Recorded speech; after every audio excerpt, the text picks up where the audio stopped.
Hopelessness, helplessness, having little to no interest in things you used to enjoy. Everything, even breathing, sometimes feels impossible. Living a colorless life, contemplating suicide, wanting to die. About 350 million people are reported to suffer from depression. You aren't alone, and the numbers seem to be increasing. I began having suicidal thoughts and was diagnosed with depression around the age of 12. It was only until I realized that I didn't really want to die, I wanted the pain to stop, that I became willing and tried everything I could to navigate through a life of depression. Major and chronic depression doesn't go away. It's like a perpetual dark cloud following you no matter where you go, no matter what you do. Then add a judgmental, non-forgiving society, plus possibility of there being negative spiritual influences, can make it extra difficult. And people will tell you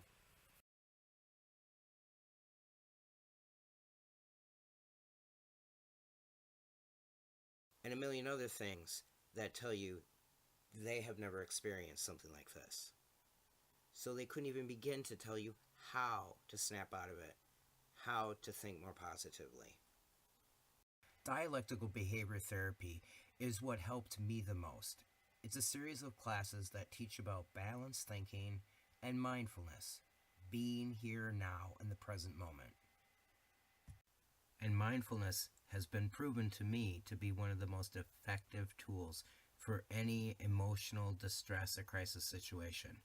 One example of how this works and is most effective is if you're noticing yourself in an uncomfortable situation or you're experiencing intensity in your emotional pain, start to pay attention to your five senses.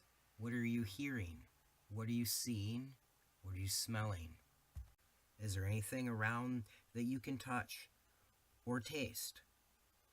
And then non-judgmentally describe your experience with each thing that you try. In addition to mindfulness, there are a few more skills that I use often that has helped me decrease the intensity of my depression and overall emotional pain. Radical acceptance is a concept that basically means acknowledging the situation as it is. For example, for my depression, I've already radically accepted that this is, and it isn't part of my identity. It doesn't make up who I am. It's simply a challenge. Once a situation is seen exactly, then the options to change or manage the situation become more clear. It's no secret that this world can be a very stressful and invalidating place. So beginning with validating yourself, your own emotions, and knowing that they're not wrong is a very valuable piece to start with. You may start to notice the intensity of the emotions around the depression and even the major depression itself starting to lower in intensity. Once you identified, named, and validated the emotion or feeling that you're having, there's another very helpful technique called self-soothing distractions.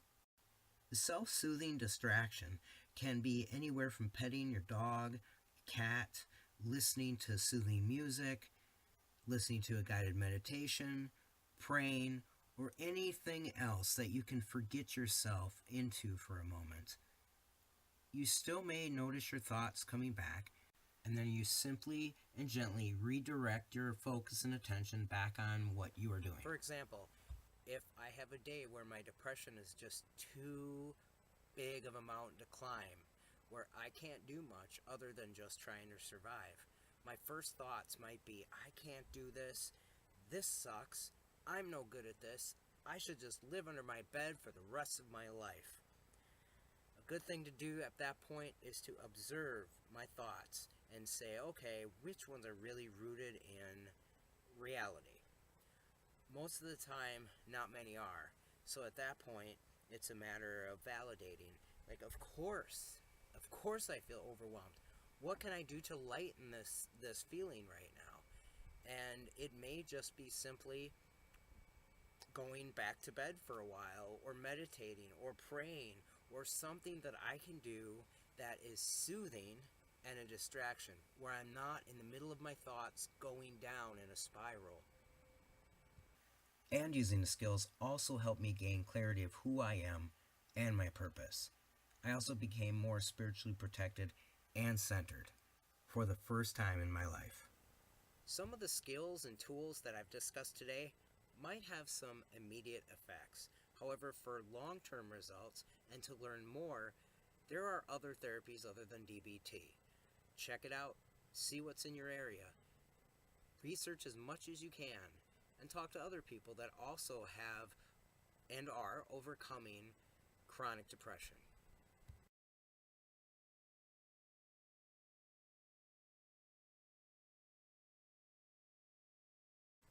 And remember, the emotions we have are not our choice.